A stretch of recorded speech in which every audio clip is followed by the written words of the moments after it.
तो कल की क्लास में हम लोगों ने पढ़ लिया था, क्या पढ़ा था कि अब जो लाइट है वो ट्रेवल करेगी, किसके फॉर्म में ट्रेवल करेगी, वो वेव फ्रंट के फॉर्म में ट्रेवल करेगी। और लाइट सोर्स होगा यानी पॉइंट सोर्स होगा, तो इसका जो वेव फ्रंट होगा वो स्फेरिकल होगा। और ये जो आपके बनेंगे वेवलेट्स बोलेंगे इनको, तो ये सेकेंडरी सोर्स की तरह बिहेव करेंगे। ये सब क्या है, वेवलेट्स हैं, ये सेकेंडरी सोर्स की तरह बिहेव करेंगे। और इनको टच करता हुआ अगर टेंजेंशियल सरफेस बनाया जाएगा तो ये आपका सेकेंडरी वेव फ्रंट होगा। ठीक है, वेव फ्रंट, वेवलेट्स और ये सेकेंडरी वेव, ये आपका प्राइमरी वेव फ्रंट था। तो आइए देखते हैं वेव फ्रंट के कॉन्सेप्ट में, वेव फ्रंट के टर्म में, जब लाइट आपकी वेव फ्रंट के टर्म में ट्रेवल करेगी तो कैसे law of reflection and law of refraction prove होगा। देखो बेटा, हमने पिछले चैप्टर में ही आपको इस बात को इसी तरीके से पढ़ाया था कि आप चाहे वेव फ्रंट के फॉर्म में करो चाहे लाइट के फॉर्म में करो, आपको सेम रिजल्ट मिले। तो उसी चीज को चलिए अब हम लोग करके देखते हैं। यहाँ पे उसी चीज को हम लोग करके देखते हैं। यहाँ पे सपोज करते हैं ये आपका सरफेस है जो कि आपके इसको दो बाउंड्री को सेपरेट करेगा।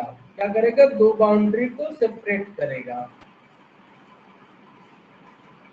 और ये पॉइंट है, तो कोई वेव फ्रंट है आपका। अब देखो इंफिनिटी से आ रहा है वेव फ्रंट आपके पास में, इंफिनिटी से लाइट आ रही है। तो इंफिनिटी से जब भी लाइट आती चलती है तो आपको एक तरीके का प्लेनर वेव फ्रंट मिलता है, लीनियर इस टाइप का बना सकते हो आप। मान लो देखो इस पॉइंट पे आपका वेव फ्रंट है, वो इस तरीके का है वेव फ्रंट, ऐसे वेव फ्रंट है आपका, ये लाइट से आ रही है। ठीक है, अब अगर इसको आप ले करके चलोगे धीरे धीरे धीरे धीरे आगे बढ़ेगी लाइट, ये ऐसे, और ये भी लाइट इतने ही लेंथ चलेगी जितना ये चला, क्योंकि सेम मीडियम में है ये। ठीक है,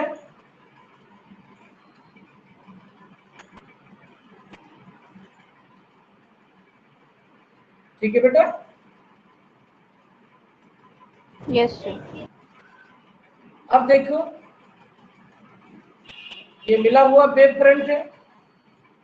अब सपोज कर लो कि ये आपका कोई पॉइंट का नाम ले लो, suppose this is point P, this is point Q. ठीक है, ये है आपका इंसिडेंट रे। क्या है, इंसिडेंट रे है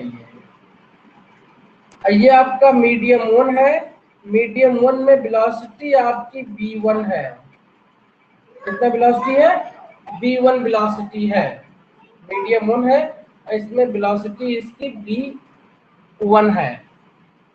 जिस टाइम पे ये पहला पार्ट इसका P पॉइंट पे इंसिडेंट हो गया है, उस पॉइंट से हम टाइम स्टार्ट करेंगे।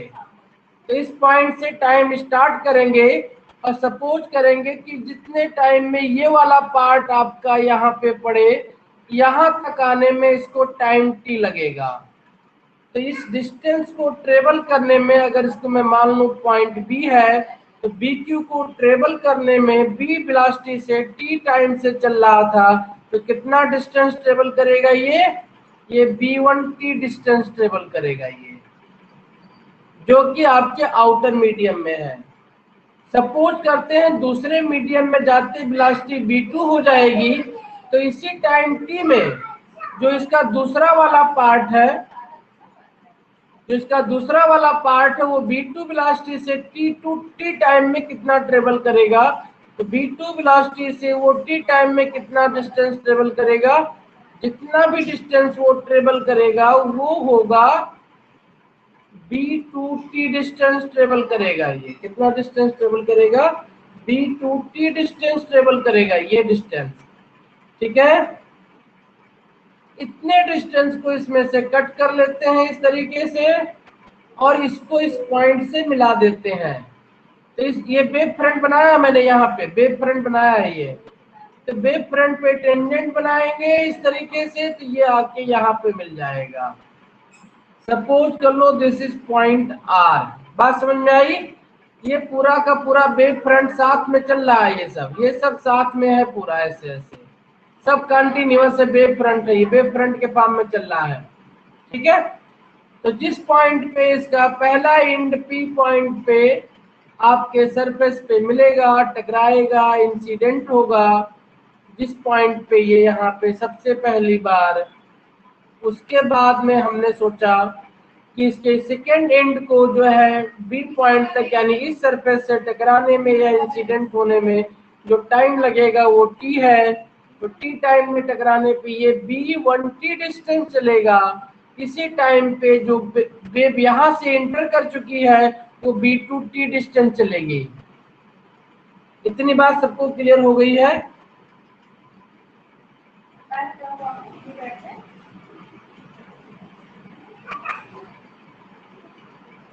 इतनी बात सबको क्लियर हो गई बेटा? Yes sir. अब देखो ये पैरेलल लाइन थी, ये परपेंडिकुलर लाइन है, तो ये एंगल अगर आई है तो ये एंगल भी आपका आई हो जाएगा, हो जाएगा। और ये भी इसी के पैरेलल चल रही लाइन आपकी, तो अगर ये एंगल आर है तो ये एंगल भी आर हो जाएगा। ठीक है, और ये जो आरबी वेव फ्रंट बना है, इस वेव फ्रंट को हम बोलेंगे रिफ्रैक्टेड वेव फ्रंट। क्या बोलेंगे? Refracted wave front. और जो पीक्यू वेव फ्रंट है आपका, उसको बोलेंगे इंसिडेंट वेव फ्रंट। इसको क्या बोलेंगे? Incident wave front. तो इस तरीके से आपके पास इंसिडेंट वेव फ्रंट हो गया और रिफ्रैक्टेड वेव फ्रंट हो गया है। आपको प्रूव करना है sine i by sine r equal to mu, है ना, या कांस्टेंट या बी या ग्रेटर देन 1। ठीक है, यस सर। डायग्राम बना लिया? ये हो गया आपका मीडियम 1, ये हो गया आपका मीडियम 2। ठीक है, इसमें लिखो refraction of a plane wave. ठीक है, लैंग्वेज लिख लो इसमें, refraction of a plane wave. इसमें लिखो refraction from rarer to denser medium, refraction from rarer to denser medium.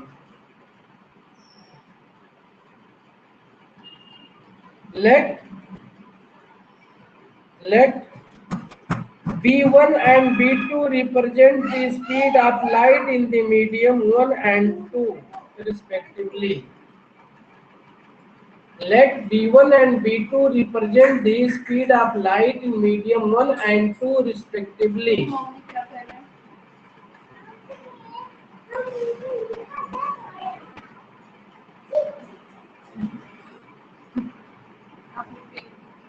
ठीक है,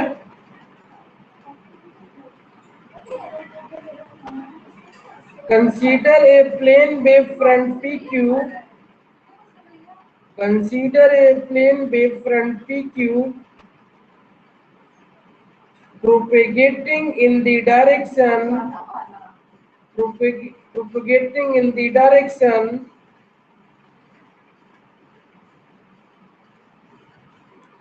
propagating in the direction P dash P, propagating in the direction P dash P.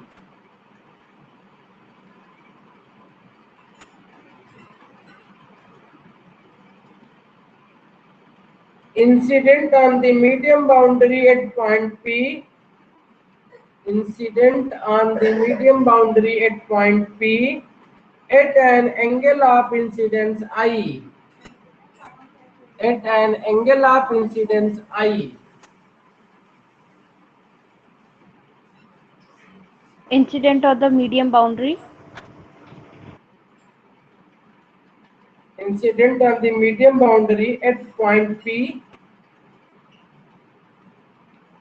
at an angle of incidence I.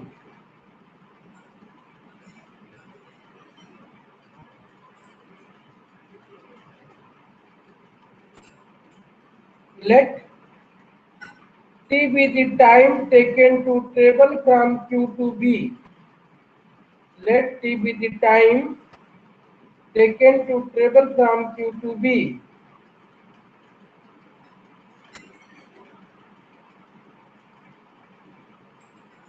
Therefore, QB equal to B1T.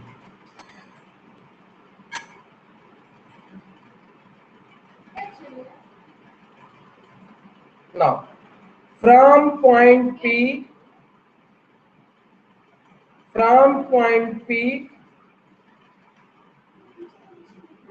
draw a sphere of radius B2T.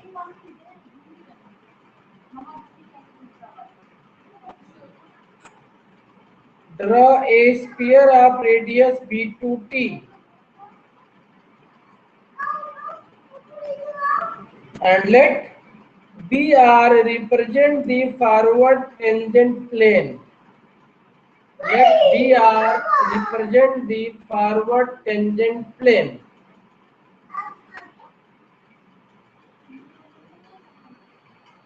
Called refracted wavefront at time t.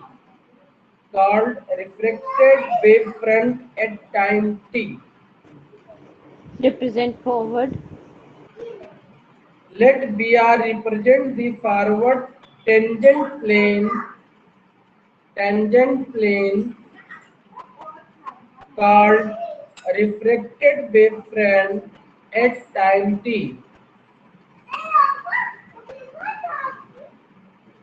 Therefore,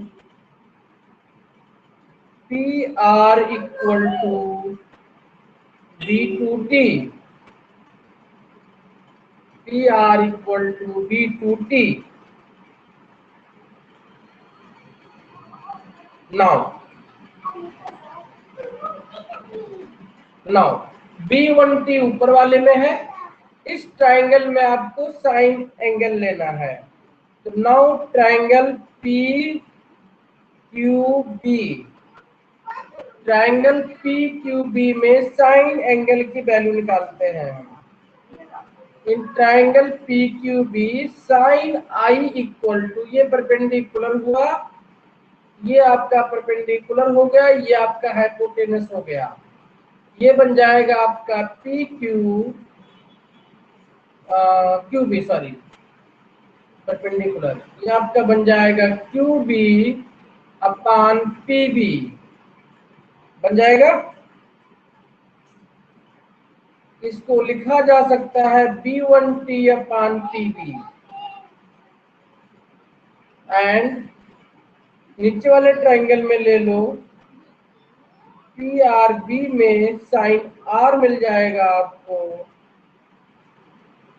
sign R equal to PR upon PR upon PB। इसको लिखा जा सकता है B2T अपान PB, लिख सकते हैं equation 1 and equation 2।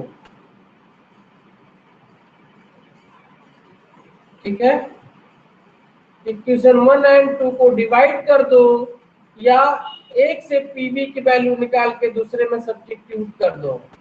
ठीक है, तो डिवाइड 1/2 क्या मिलेगा आपको? आपको मिलेगा sine I by sine R equal to B1 by B2।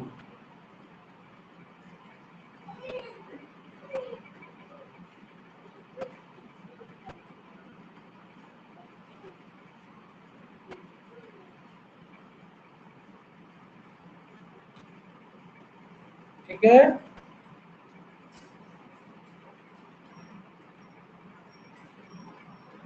Yes sir. Question number 3 अब क्वेश्चन नंबर 3 में देख सकते हैं, if angle R is less than angle I, if angle R is less than angle I,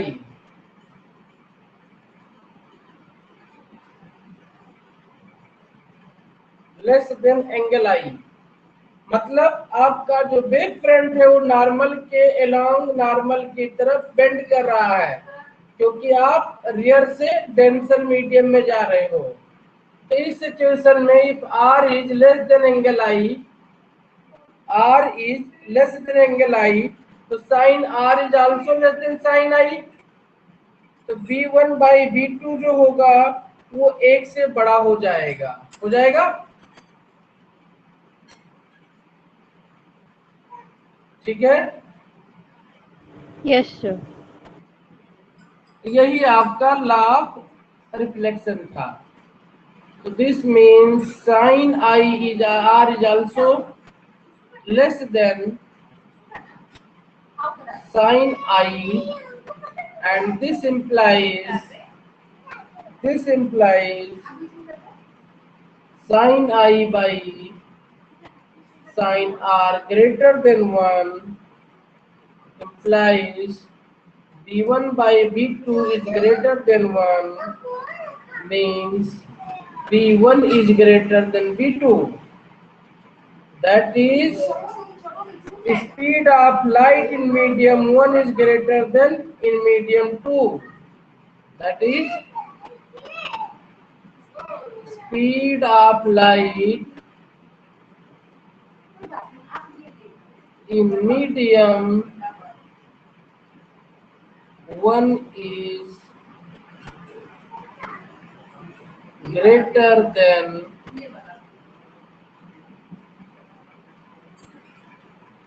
that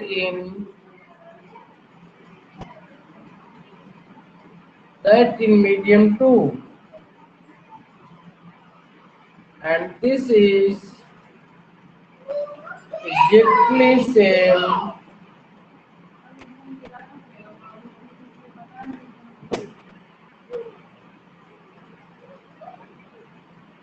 what we studied in geometrical optics या ray optics।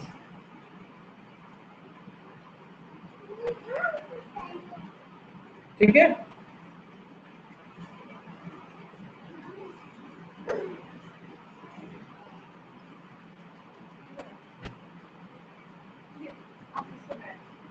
ठीक है।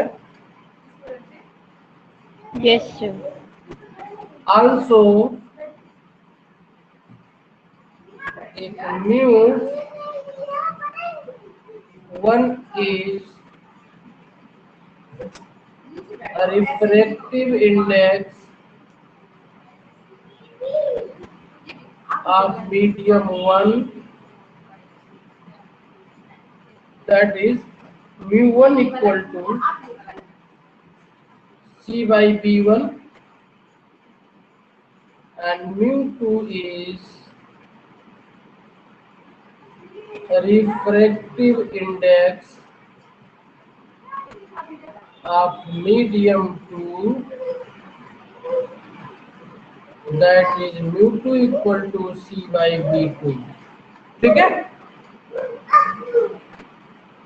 तो यहाँ से B1 और B2 की वैल्यू निकाल लें हम, तो C अपान म्यू 1 C अपान म्यू 2 मिल जाएगा B1 B2 की वैल्यू। तो आपका जो इक्वेशन पीछे बनाया हुआ है sine I by sine R equal to B1 by B2, ये आपका सिंपल चेंज हो जाएगा, जो कि आपका डिजायर्ड ला है। This implies sine I by sine R equal to B1 by B2, और B1 can be written as, क्या लिख सकते हैं, B1 can be written as C upon mu1, और B2 can be written as C upon mu2. This is going to be mu2 by mu1, and this will give you mu1 sin I equal to mu2 sin R, and this is what we call Snell's law, है ना। Yes, sir. तो prove हो गया Snell's law of refraction.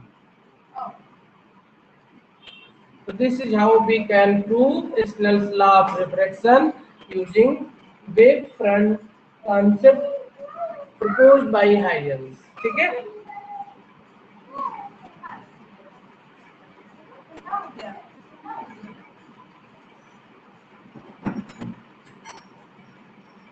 Yes, sir. ठीक है.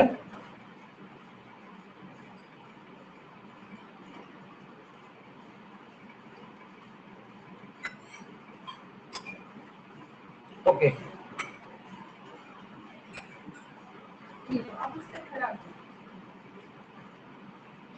इतना note कर लिया. Yes, sir. ठीक है. क्यूबी लेंथ है B1T है आपके पास में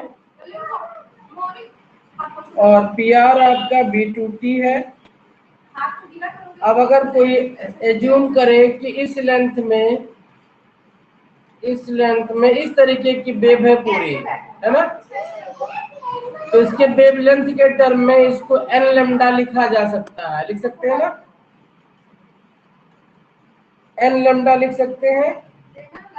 इसी तरीके से इसको भी आप n लैम्डा लिख सकते हैं. ठीक है. ओके. आप लिख सकते हैं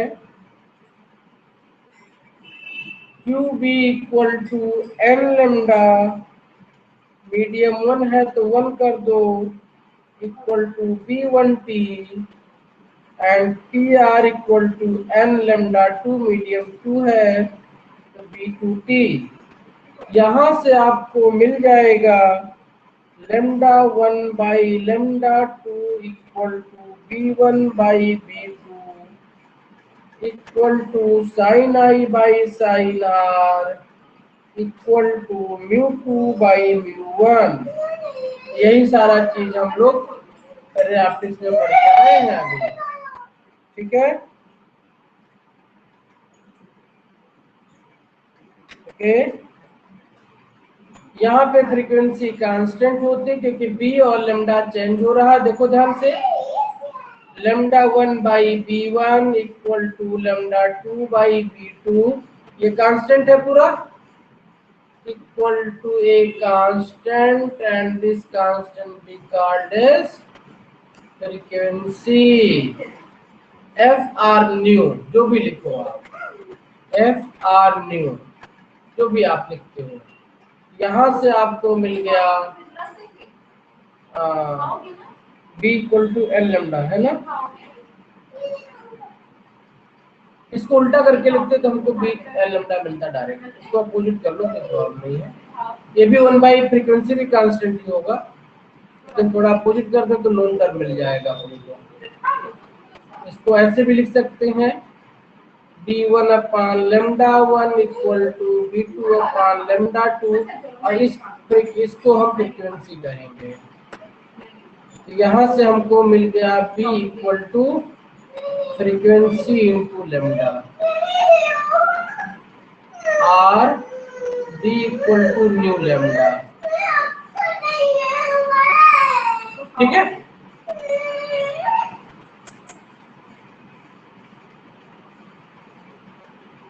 ये बहुत इंपॉर्टेंट पॉइंट है, एग्जाम में डायरेक्ट क्वेश्चन मिलता है कि कौन सी ऐसी चीज है जब लाइट एक मीडियम से दूसरे मीडियम में जाती है तो चेंज नहीं होती है, वो है इसकी frequency.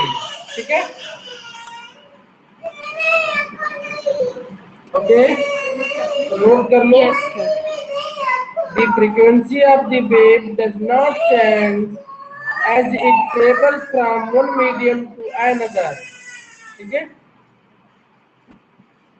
Because frequency is source dependent. Because frequency is source dependent.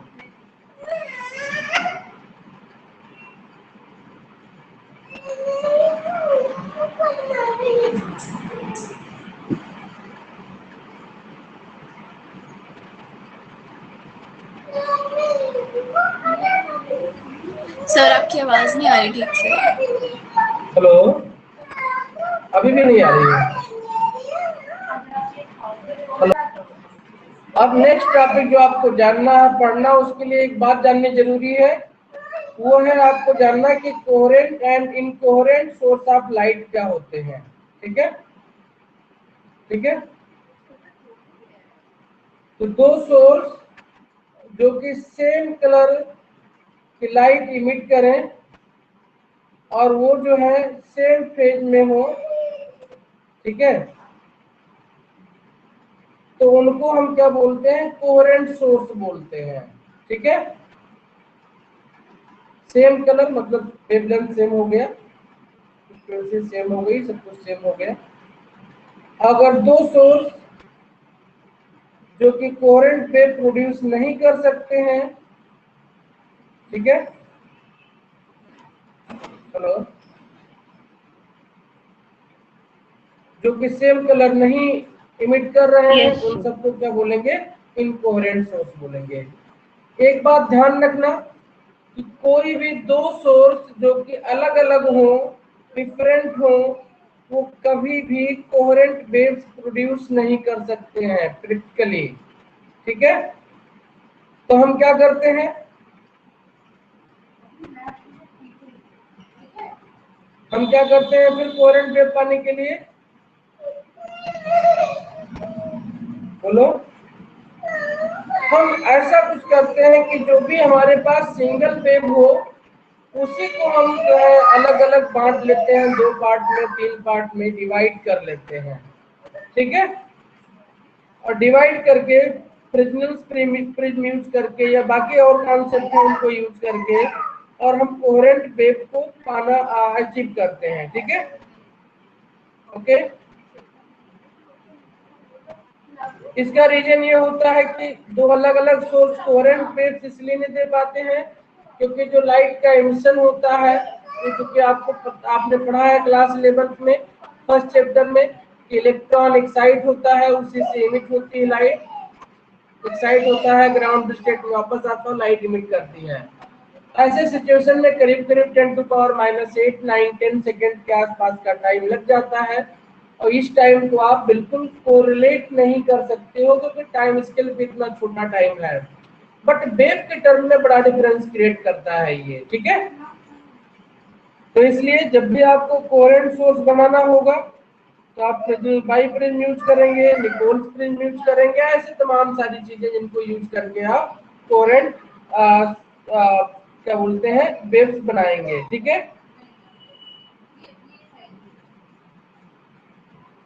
ठीक है,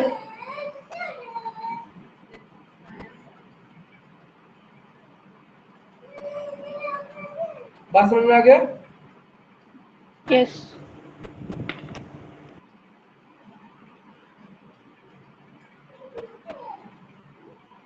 तो इसलिए ध्यान रखना कि दो डिफरेंट लाइट सोर्स से जो भी लाइट वेव आएंगी वो कभी भी कोहेरेंट नहीं होंगे। ठीक है,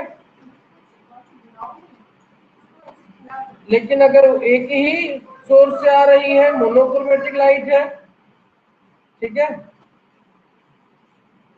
ठीक है, और उसको डिवाइड कर लिया जाए लाइट को बिना फेज चेंज किए हुए, तो उसको हम कोहेरेंट कहेंगे। तो अब यहाँ पे जो भी चीजें हम पढ़ने जा रहे हैं, इन प्रिंसिपल हम पढ़ेंगे कि वो जो वेव्स है वो इस तरीके की होनी चाहिए। तो सबसे पहले हम पढ़ेंगे super position of the wave, क्योंकि क्लास 11 में पढ़ चुके हैं तो सिर्फ इसके रिजल्ट को हम नोट करेंगे। ठीक है, ये बहुत इंपॉर्टेंट कॉन्सेप्ट है, एग्जाम में क्वेश्चन आपको देकर ही जाएगा। Superposition of wave,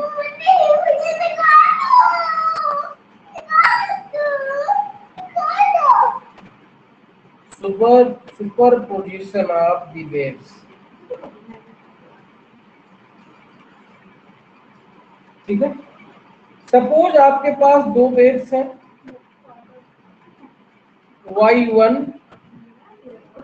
equal to a1 sine omega t and y2 है आपके पास में a2 साइन ओमेगा t। देखो बेटा, दोनों कोहेरेंट वेव है तो दोनों के फेज में कहीं कोई चेंज नहीं होगा। एम्पलीट्यूड आपका ऊपर नीचे हो सकता है, उससे कोई इशू नहीं है। ये दो कोहेरेंट वेव्स है। अगर इनका सुपर इम्पोजिशन कराया जाएगा तो प्रिंसिपल ऑफ सुपर इम्पोजिशन कहता है कि इनके एम्पलीट्यूड आपस में जुड़ जाएंगे। तो इन दोनों को सुपर इम्पोज करने के बाद में जो रिजल्टेंट लाइट होगी आपके पास में, उसका जो एम्पलीट्यूड होगा वो y equal to y1 plus y2 हो जाएगा। ठीक है,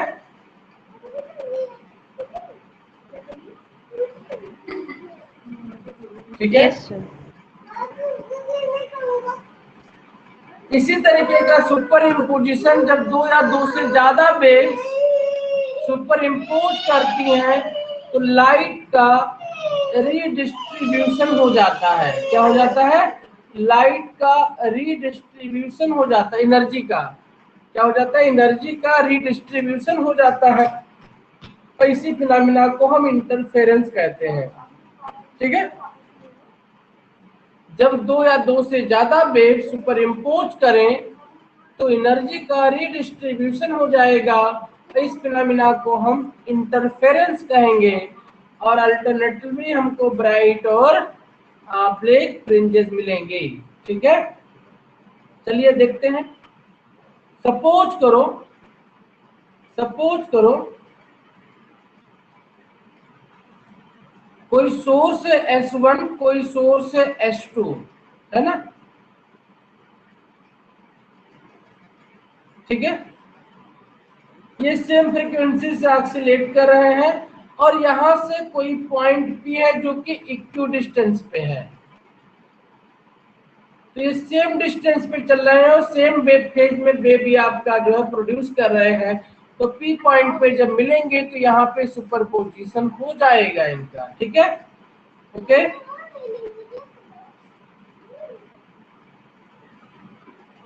बात समझ में आ गई? तो अगर S1 S2 से सेम फेज में वेव्स निकली हैं और ये इक्वी डिस्टेंस है तो ये सेम टाइम लेंगे यहाँ से यहाँ तक ट्रेवल करने पर, और यहाँ पे आकर के वो वेव्स क्या करेंगे? सुपर इम्पोज कर जाएंगे। ये यहाँ पे आपका वेव्स ऐसे है, यहाँ से चलने के बाद में ये सुपर इम्पोज कर जाएंगे। यहाँ पे आपके पास रिजल्टेंट वेव्स मिलेगी। आपको क्या मिलेंगी? रिजल्टेंट वेव्स मिलेगी। ठीक है, क्या कर जाएगी? सुपर इम्पोज कर जाएगी। ठीक है, ओके। ये यहाँ पे भी सेम फेज पे होंगे क्योंकि आपको पता जो फेज डिफरेंस का फार्मूला होता था वो होता था delta phi equal to 2 pi by lambda into delta x, है ना? याद है? तो अगर डेल्टा एक्स सेम है और पाई लेमडा हमने पाई कांस्टेंट था, लेमडा हमने पहले कह दिया सेम है क्योंकि ये सेम वेव प्रोड्यूस कर रहे हैं, सेम फ्रीक्वेंसी की वेव प्रोड्यूस कर रहे हैं। ठीक है, सेम एम्पलीट्यूड से ऑसिलेट कर रहे थे सोर्स। ये बात समझ में आ गई? तो डेल्टा एक्स अगर 0 हो जाए यानी इन दोनों के बीच का path difference, since S1P equal to S2P हमने चूज किया है, कंडीशन P को इक्वी डिस्टेंस माना है, तो डेल्टा एक्स 0 तो डेल्टा फाई 0 हो जाएगा और इस इक्वेशन में यहाँ पे सुपर पोजिशन हो जाएगा। क्या हो जाएगा? सुपर पोजिशन हो जाएगा इसका। ठीक है बेटा, तो जब सुपर पोजिशन हो जाएगा इस पॉइंट पे, तो इस पॉइंट पे जो वेव बनेगी उसका इक्वेशन दिया जाएगा y1 प्लस y2 से, ये बन जाएगा आपका a1 plus a2 sine omega T. क्या बन जाएगा? a1 plus a2 sine omega T बन जाएगा। बन जाएगा?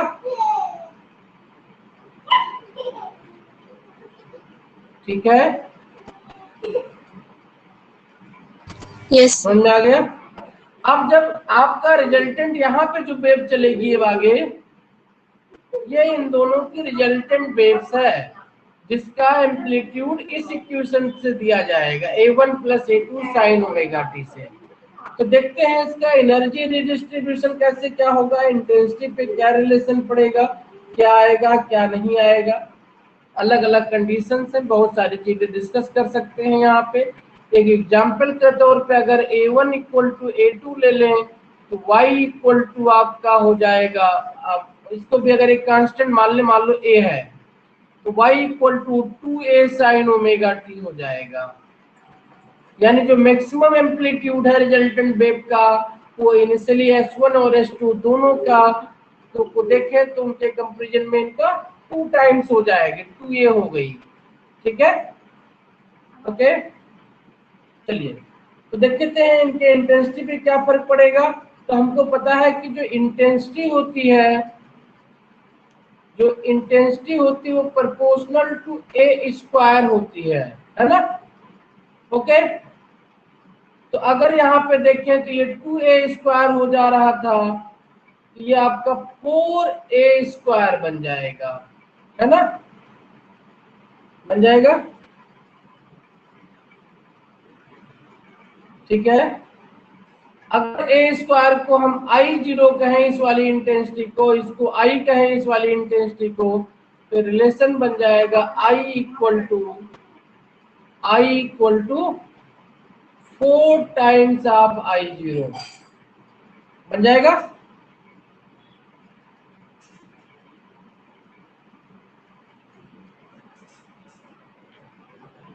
ठीक है मनस्वी, लावण्या एंड साची।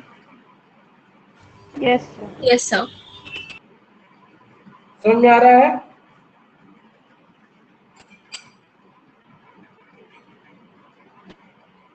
ठीक है, Yes, sir. इस सिचुएशन में इनको कहते हैं कि दोनों सोर्स में जो इंटरफेरेंस हुआ है वो कंस्ट्रक्टिव इंटरफेरेंस हुआ है। क्या हुआ है? क्या हुआ है?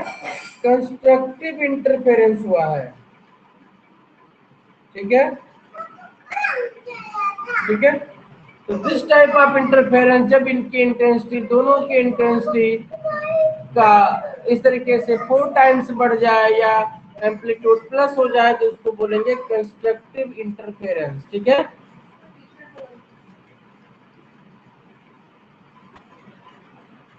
ठीक है बेटा। ना एक और सिचुएशन लेते हैं। क्या लेते हैं? एक और सिचुएशन लेते हैं यहाँ पे और देखते हैं क्या है। ठीक है, एक सिचुएशन लेते हैं और देखते हैं। सोर्स लेते हैं, सोर्स S1 हो गया, सोर्स S2 हो गया। अब P पॉइंट इस तरीके से लिया गया है, P पॉइंट इस तरीके से लिया गया है कि अगर ये 1 साइकिल,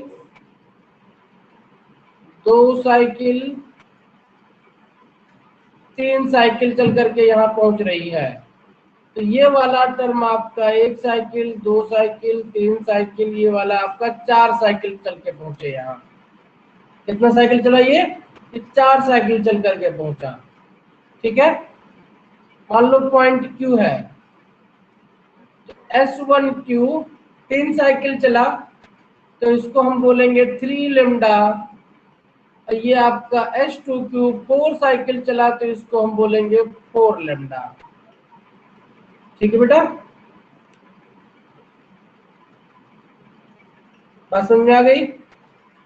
इस तरीके से S2Q minus S1Q equal to कितना हो जाएगा? लेमडा। अब इनके बीच में लेमडा का पाथ डिफरेंस हो गया, तो फेज डिफरेंस कितने का हो जाएगा? 2 पाई का। ठीक है, this lambda path difference will create phase difference of 2 पाई करेगा। ठीक है, यस सर। यानी जिस भी फेज में है S1 वाली वेव, उसकी 2 पाई आगे चल रही है ये, तो इसमें से 2 पाई माइनस करना पड़ेगा।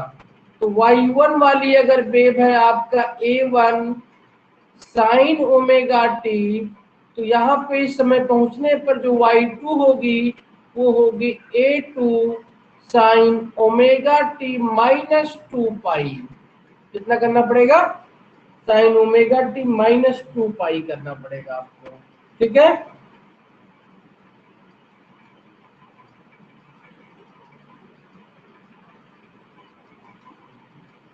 बात समझ में आ गई? Yes, sir. आपको पता है 2 पाई माइनस थीटा या पाई माइनस थीटा किसी सिचुएशन में करोगे ये सेम होता है, ये बन जाएगा आपका A2 साइन ओमेगा टी ही बन जाएगा, बन जाएगा। तो y इक्वल टू आपका y1 plus y2 equal to A1 plus A2 sine omega t ही रह जाएगा। And if A1 equal to A2 equal to A हो जाए तो y equal to 2A sine omega t and I equal to 4 times of I0 ही रह जाएगा, है ना। I रिजल्टेंट लिखना चाहे तो लिख सकते हैं, आ रही है या I लिखो खाली, रह जाएगा।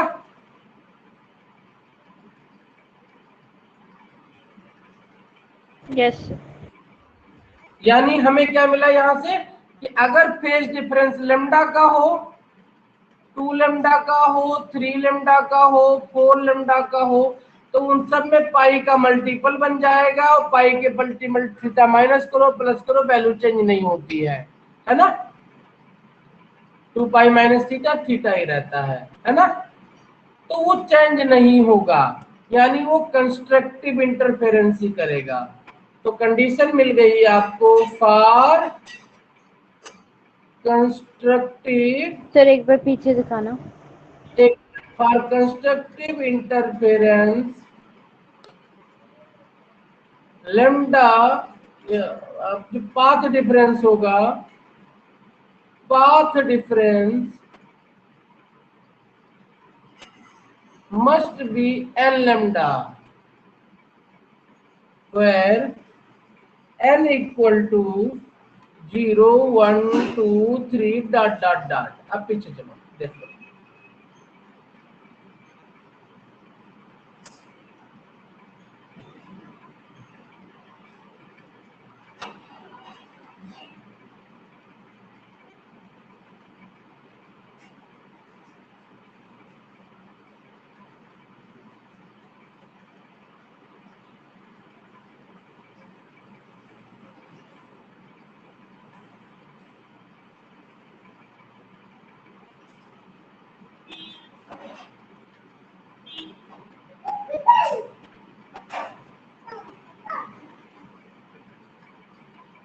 हो हो गया गया। सर। तो कंस्ट्रक्टिव इंटरफेरेंस की कंडीशन क्या मिल गई कि जो पाथ डिफरेंस हो वो आपका एन लेमडा हो, या जो फेज डिफरेंस हो आपका वो n इंटू 2 पाई हो। ठीक है,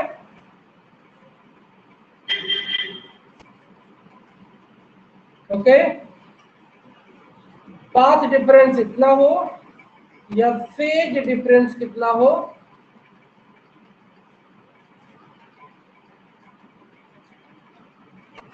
n इंटू 2 पाई हो, या 2n पाई लिखते हैं इसको, क्या लिखते हैं 2n पाई, 2n पाई हो, where n equal to 0 1 2 3 dot dot dot.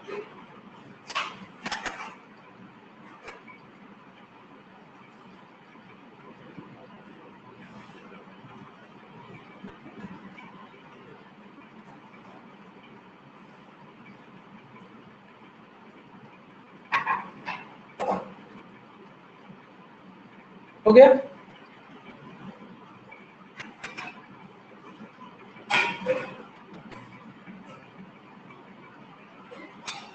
ना सपोज करो ये S1 था, ये आपका S2 है, यहाँ पे कोई पॉइंट है, ये एक साइकिल, दो साइकिल, ये 2.5 साइकिल पूरा करके यहाँ पहुंच गया। मान लो कोई पॉइंट R है ये, let's say this is point R। तो S1R इक्वल टू 2.5 लेमडा हो गया, कितना हो गया 2.5 लेमडा हो गया। ठीक है,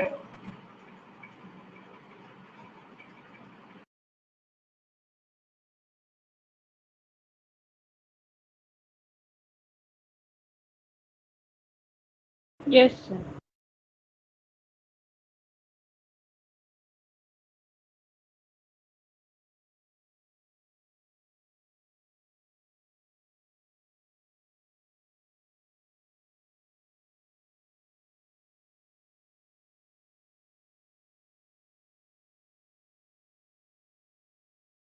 ठीक है, 2.5 लेमडा हो गया ये। ठीक है, और S2 से बनाते हैं इसको।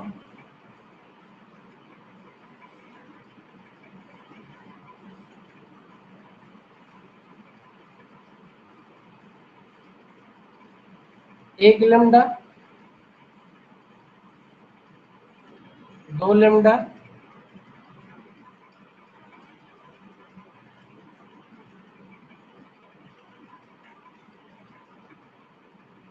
3 लेमडा। H2R इक्वल टू हो गया आपका 3 लेमडा। हो गया। तो H2R माइनस H1R कितना हो जाएगा? 0.5 लेमडा या लेमडा बाई 2 हो जाएगा।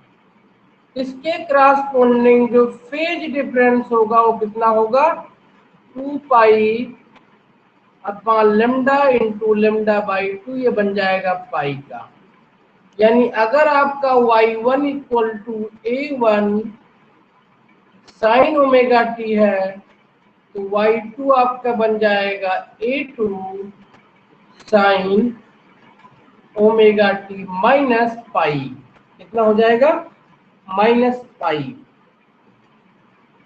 हो जाएगा। आपको पता पाई माइनस थीटा माइनस हो जाता है, तो ये बन जाएगा आपका A2 साइन ओमेगा टी। क्या बन जाएगा? Sine omega t. तो रिजल्टेंट y इक्वल टू आपका बन जाएगा y1 plus y2 equal to A1 minus A2 sine omega t, and for A1 equal to A2 equal to A, y equal to 0 हो जाएगा, और इसलिए आपका आई रिजल्टेंट इक्वल टू भी 0 हो जाएगा। और इसको बोलेंगे डिस्ट्रक्टिव इंटरफेरेंस। क्या बोलेंगे इसको?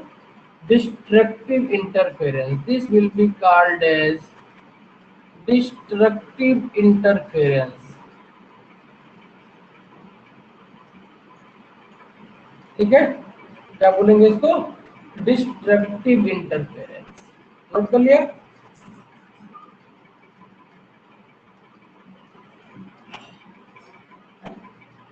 Yes, sir. तो इस तरीके से आपको कंडीशन मिल गई डिस्ट्रक्टिव इंटरफेरेंस की। क्या मिल गई? देखो यहाँ पे ये आपका पाई होता, यानी लेमडा बाई 2 होता, 3 लेमडा बाई 2 होता, 5 लेमडा बाई 2 होता, डॉट डॉट कोई भी होता है यहाँ पे, ये पाई का मल्टीपल बन जाता। क्या बन जाता? ये पाई का मल्टीपल बन जाता। ठीक है। तो इस तरीके से फॉर डिस्ट्रक्टिव इंटरफेरेंस जो आपका पाथ डिफरेंस होगा वो क्या होगा? Path difference must be equal to n+1/2 into lambda. ठीक है, n+1/2 इंटू लेमडा। और जो फेज डिफरेंस होना चाहिए वो कितना होना चाहिए? वो होता है 2 pi by lambda into n+1/2 into lambda. Lambda से लेमडा कैंसिल हो जाएगा। ठीक है, 2 पाई को अंदर लेना चाहो तो आप ले लो, और पाई को बाहर रहने दो, तो ये बन जाएगा 2n+1 पाई। कितना बन जाएगा? 2n+1 पाई। ठीक है, ये बन गया आपका फेज डिफरेंस डिस्ट्रक्टिव इंटरफेरेंस के लिए। तो कंस्ट्रक्टिव के लिए कितना था? 2n पाई था, डिस्ट्रक्टिव के लिए कितना है 2n+1 पाई है। कंस्ट्रक्टिव के लिए पाथ डिफरेंस कितना था n+1/2। कंस्ट्रक्टिव के लिए n लैम्डा था, यहाँ पे n+1/2 लैम्डा हो गया। ठीक है,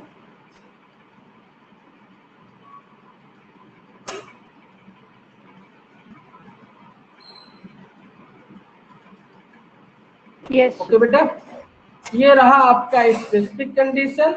अब एक जनरलाइज कंडीशन लेते हैं, एक जनरलाइज कंडीशन लेते हैं S1 और S2 पे कि अगर Y1 इक्वल टू है आपका A sin ओमेगा t और Y2 इक्वल टू है A sin omega t plus five, it means there is a phase difference of five in 1 and 2। ये पॉइंट P पे इंटरफेयर करते हैं तो क्या होगा, तो होगा वही जो इंटरफेरेंस कहेगा, सुपरपोजिशन कहेगा। ये बन जाएगा आपका ए है कॉमन है, तो ए को बाहर कर दो दोनों से, ये बन जाएगा आपका sign omega T plus sign omega T plus five. यहाँ पे फार्मूला लगा दो साइन सी प्लस डी का, क्या लगा दो formula sine C plus D का। तो साइन सी प्लस डी का फार्मूला होता है, कितना होता है, ये बन जाएगा आपका डी माइनस सी, इसको सी मान लो, एक को डी मान लो। ठीक है, तो इसको जो करोगे तो ये बन जाएगा a इंटू 2 साइन, इसको ऐड करोगे तो ओमेगा टी प्लस 5, 2 से डिवाइड करना होता है तो ये ओमेगा टी प्लस 5/2 बन जाएगा, इंटू कास सी माइनस डी, तो omega T plus 5 minus omega T करोगे तो ये बन जाएगा कास 5/2 बन जाएगा। जो कास 5/2 इसका पार्ट है, कांस्टेंट है, तो इसको इधर लेकर के चले आओ, ये बन जाएगा आपका 2a कास 5/2, क्योंकि जो फेज होता है डिफरेंस वो थ्रू आउट प्रोसेस कांस्टेंट रहता है, तो ये टर्म आपका हो गया कांस्टेंट, और इसमें आपका ओमेगा टी है तो ये वेरी करेगा टाइम के साथ में, ओमेगा टी प्लस 5/2।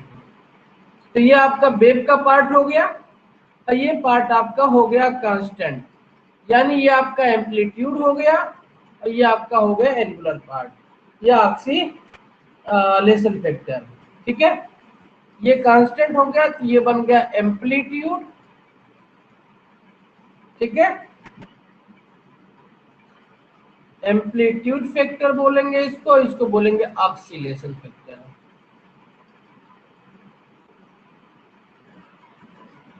ठीक है, y now let us see Yes, sir. what is going to happen on their intensity. The intensity is going to proportional to their amplitude, है ना।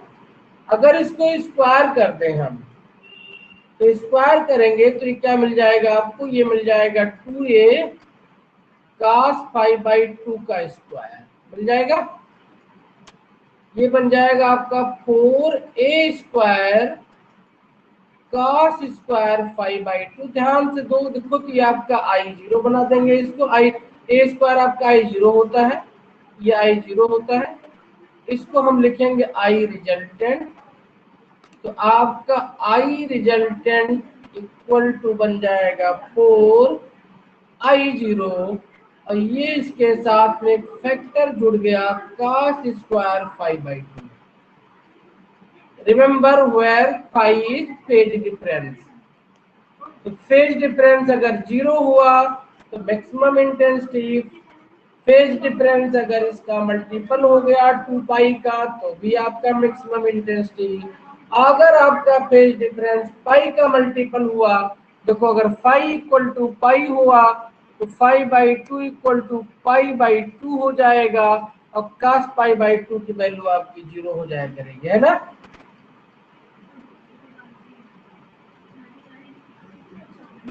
ठीक है,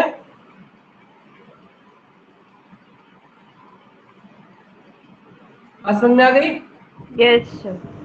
तो यहां से भी यही कंडीशन निकलेगी जो कि हमने यहाँ पे निकाला है, ये जो कंडीशन यहाँ पे हमने ड्राइव किया है वही कंडीशन आप यहाँ पे भी ड्राइव कर सकते हैं, ये वाला। ठीक है, सेम कंडीशन यहाँ पे फिर से आप ड्राइव कर सकते हैं, यहाँ पे cos फाई की डिफरेंट डिफरेंट वैल्यू लेकर के। ठीक है, बात क्लियर हो गई?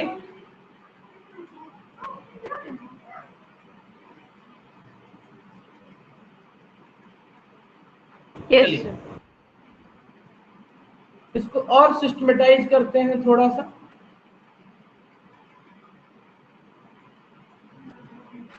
और सिस्टमेटाइज करते हैं। अगर हमें बहुत एग्जैक्टली या क्लियरली चीजें ना पता हो तो हम क्या करेंगे, हम एवरेज वैल्यू निकालने की कोशिश करते हैं। एग्जाम के लिए बहुत इंपॉर्टेंट है, सीबीएसई बोर्ड के लिए नहीं ये सेक्शन है अब आगे का, तो इसलिए इसको ऐसे ध्यान से देखिए क्या करें। अगर हम इनके एवरेज वैल्यू की बात करें, ठीक है, ठीक है,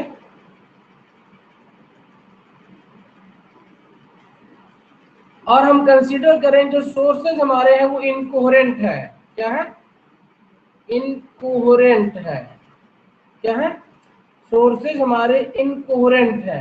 क्या है बेटा? इनकोहेरेंट है हमारे सोर्सेज। मतलब हुआ कि वो सेम फेज में लाइट प्रोड्यूस नहीं कर रहे हैं, वेव प्रोड्यूस नहीं कर रहे हैं। ठीक है, इनकोहेरेंट सोर्स हमने यूज किया है S1 और S2 को for incoherent sources S1 and S2। तो ये जो आपका आई आप वैल्यू निकालते हैं वो आई एवरेज निकाला जाएगा। ये जो साइन होता है इसको एवरेज का साइन कहा जाता है। ठीक है, ये जो नोटेशन है, this notation is called average value. क्या कहते हैं इसको? एवरेज वैल्यू को रिप्रेजेंट करता है। तो इसके लिए इनकोहेरेंट केस में आई एवरेज निकालेंगे हम, और ये हो जाएगा आपका 4i0 एवरेज वैल्यू आप cos स्क्वायर 5/2। cos स्क्वायर 5/2 का जो एवरेज वैल्यू होता है वो होता है 1/2। कितना होता है? cos स्क्वायर 5/2 का एवरेज वैल्यू होता है 1/2। ठीक है, हमने पीछे निकाला भी था 11th में, तो यहाँ पे भी चाहे तो आप इसको साइड में छोटा सा इंटीग्रेशन होता है करके निकाल लीजिएगा। 0 to 2 पाई में cos स्क्वायर 5/2 डी फाई को इंटीग्रेट कर दीजिएगा 0 to 2 पाई डी फाई के रिस्पेक्ट में, और इसकी वैल्यू आपको 1/2 मिल जाएगी। ठीक है, तो इसकी वैल्यू 1/2 होती है। तो इस तरीके से जो एवरेज आई है ये आपका बन जाएगा 2i0। कितना बन जाएगा? 2i0। तो अगर इनकोहेरेंट सोर्स लेंगे तो जो एवरेज इंटेंसिटी आपको मिलेगी वो 2i0 मिलेगी। ठीक है,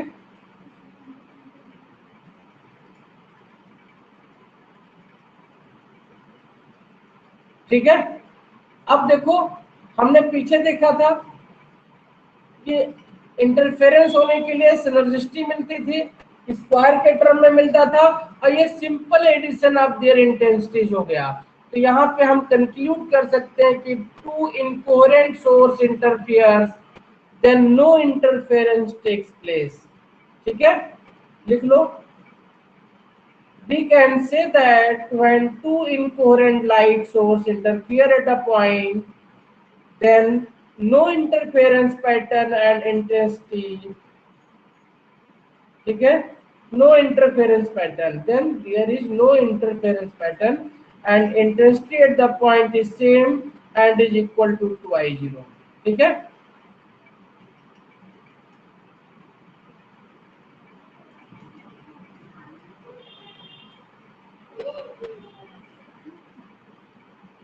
ठीक है,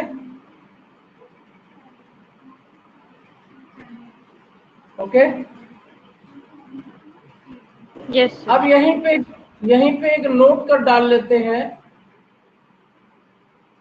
if A1 does not equal to A2 implies I1 does not equal to I2, then जो I रिजल्टेंट की वैल्यू होगी वो हो जाएगी आपकी I1 plus I2 plus 2 under root two under root I1 I2 cos phi.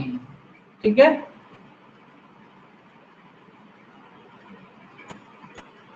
To under root I1 I2 cos phi. ठीक है, cos phi की वैल्यू अगर 0 हो जाए, I1 इक्वल टू I2 हो जाए, तो आप देखोगे ये आपका फिर से 4I0 बच जाएगा। ठीक है,